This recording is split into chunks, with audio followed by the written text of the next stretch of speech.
அன்புள்ள மீன ராசி அன்பர்களே வணக்கம். இந்த வார ராசி பலன்.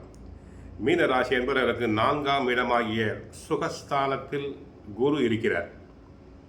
6ஆம் இடத்தில் கேது சாதகமாக இருக்கிறார்.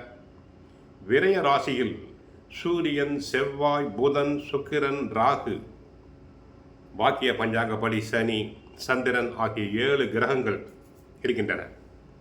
மனதில் இருந்த குழப்பங்கள் நீங்கி தெளிவு பிறக்கும். புதிய பொருட்களை வாங்குவதில் ஆர்வம் அதிகரிக்கும். உத்தியோக பணிகளில் சில முயற்சிகள் மூலம் மாற்றங்கள் உருவாகலாம். ஆராய்ச்சி சார்ந்த செயல்களில் சிலருக்கு ஆர்வம் பிறக்கும். இறை வழிபாட்டு காரியங்களில் மனம் ஈடுபடும். சமூக தொடர்பான பணிகளில் தங்களுக்கு ஆர்வம் அனைத்தும் உண்டாகும். புதுவிதமான கற்பனைகள் உருவாகும். கலைத்துறைகளில் சாதகமான சூழ்நிலை உண்டாகும். அரசு செயல்களில் இருந்து வந்த தாமதங்கள் குறையும்.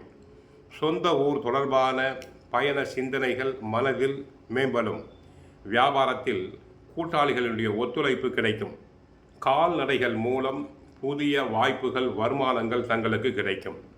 பிள்ளைகளின் மூலம் சுப செய்திகள் கிடைக்கலாம்.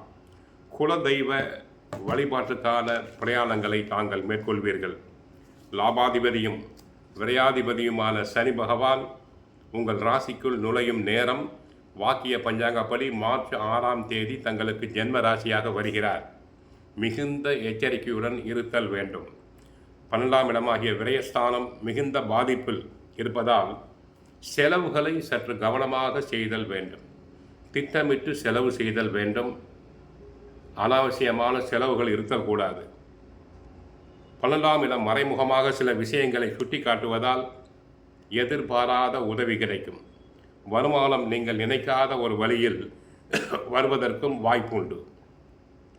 12ஆம் இடத்தில் பல பிரச்சனைகள் இருந்தாலும் கூட குருவின் பார்வை அதனை கட்டுப்படுத்தும். ஆரோக்கியத்தில் மட்டும் மிகுந்த விழிப்புணர்வு தேவை. தூக்கம் கெடும். இரவில் தூங்க சென்றால் தூக்கம் வராது. மன அழுத்தம் ஏற்படும். மன உளைச்சல் உண்டாகும். எதையாவது சிந்தித்து யோசித்து தங்களை தாங்களே குழப்பிக் கொள்வீர்கள். எப்பொழுது பார்த்தாலும் சோர்வு வாட்டும். நல்ல உணவும் தியானமும் இறை வழிபாடும் அவசியம். பொறுமையோடு இருக்க வேண்டிய காலகட்டம். எதிலும் அகலக்கால் வைத்தல் கூடாது. புதிய முதலீடுகள் வேண்டாம். ஆக விரய ராசியில் சில கிரகங்கள் பாதகமாகவும் சில சாதகமாகவும் உள்ளன. நன்றாக யோசித்து சிந்தித்து செயலாற்றுதல் வேண்டும். கோவிலுக்கு சென்றால் குரு தட்சிணாமூர்த்தியை வழிபடுங்கள். பாபா கோவிலுக்கு சென்று பாபாவை வழிபடுங்கள். உங்கள் கஷ்டங்கள் அனைத்தும் விலகும். உடல் ஆரோக்கியத்தில் கவனம் தேவை. இந்த வாரம் சிறப்பாக இருக்க வாழ்த்துக்கள். வாழ்க வளமுடன். மங்களம் உண்டாகட்டும்.